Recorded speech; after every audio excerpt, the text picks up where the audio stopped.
kahirapan ng tao. Kami hindi tanga sa mga kalokohan mo. Ang iyong kapangyarihan ay para sa bayan. Basta kalan, ang pangalan laging naninindigan. Huwag mong gamitin kahirapan ng tao. Kami hindi acknowledge the presence of Senator Robin Hood Padilla. Thank you, Your Honor, for joining us. You want to have your opening statement? You have the floor, Your Honor. Thank you. Mabuhay. A'udhu billahi minasyaitanir rajim. Bismillahirrahmanirrahim. Assalamualaikum.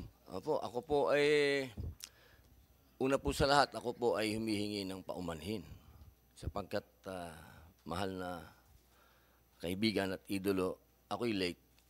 Pasensya na. Sapagkat ako'y may hearing din sa kabila. Napakahalaga sa akin po ng pagdinig nito. Sapagkat, alam niyo po, yung mga idol ko, ang kapulisan, ako'y lumaki kay FPJ. Alam niyo si FPJ, magaling na pulis yun. Idol ko yun. Sabihin, sa pelikula, artista ho ako, action star ako. Meron akong pag pulis ang pinag-usapan at artista, FPJ, hero. Sa totoong buhay, Bato de la Rosa. Diba? Yun eh. Yan yung, totoo po yan ha. Yan po. At yun ang nakita kong sinuportahan ng Pastor Kibuloy. Yung pulis, hero. Medyo nagkaroon lang po ng kalungkutan kasi dahil sa video. Alam niyo, ayoko minsan maghusga dahil Muslim ako.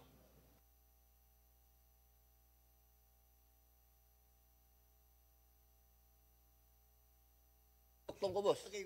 Oo, iduduktong ko, boss. Oo. Kami po, iduduktong ko na para shortcut. Kasi ang ganda sana ng gano'n ko, boss eh.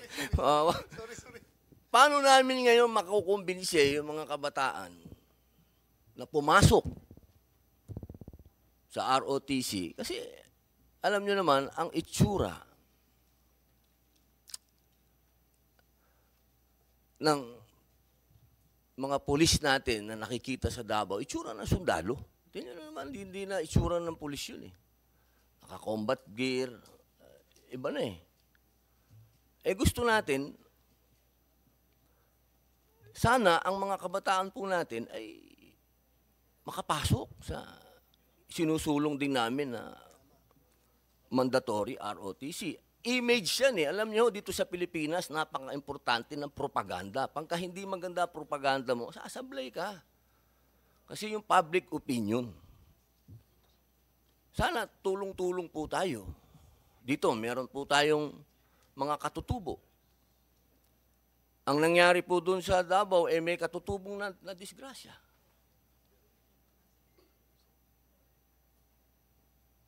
Sana merong national interest talaga sa gobyerno. Meron tayong direksyon. Hanggat buhaghag tayo, kanina, habang ginagawa ko yung assignment ko doon sa susunod kong hearing, pinanonood ko yung hearing ng DPWH ni Senator Bong Revilla. Ang ganda-ganda nung bakbakan. Sa bandang dulo, ang nangyari, patsi-patsi na naman ang programa ng gobyerno. Patsi, yun ang famous na salita doon sa hearing na yun. Patsi-patsi ang programa ng gobyerno. Kapag kaganoon po, ang ating kapulisan at ang ating kasundaluhan, hindi na natin ma-distinguish kung sino yung civilian. Tandaan po natin, ang pulis ay civilian in nature. Sana hindi sila nagmumukhang masyadong sundalo. Kasi magkaiba yun. Para naman yung sinusulong naming mandatory ROTC naman, maging maganda naman yung imahe. Hirap na ho si Senator Bato dun. Kung talaga pong dumadaan siya sa pinaka mga veteranong senador para ilaban namin yung ROTC. Kaya sana po,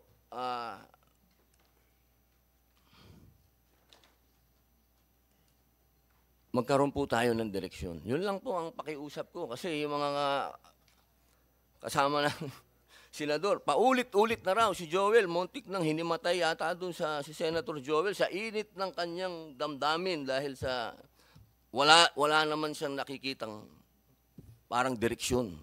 Kaya sana po, sa pagiging halimbawa natin sa mga kabataan, ako, inaamin ko, siguro naman, pag pinag-usapan yung image sa pelikula, medyo malungkot yun.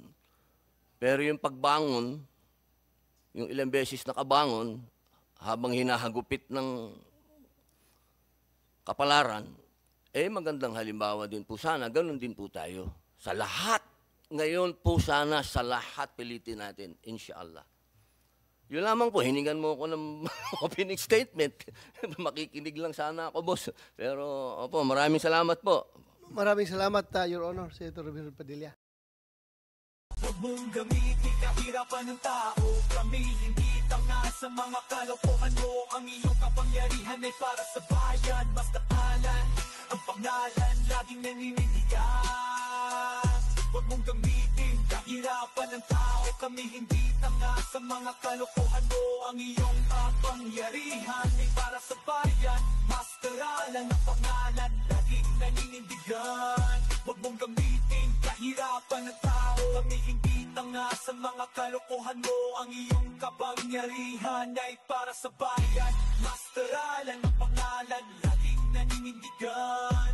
Pili-pili igising sa himig ng katotohanan. Titindig at lalaban sa pang-aabuso ng kapangyarihan. Huwag mong akalain kami mananahimik lang. Ang bawat salita mo aming haharapin ng may tapang. Mga inaapi ngayon yung nasa bawat post of vlog kami nagkakaisa. Mga maling gawa inyong ipihina ay pulo na ang boses sa lahat na laban kasama.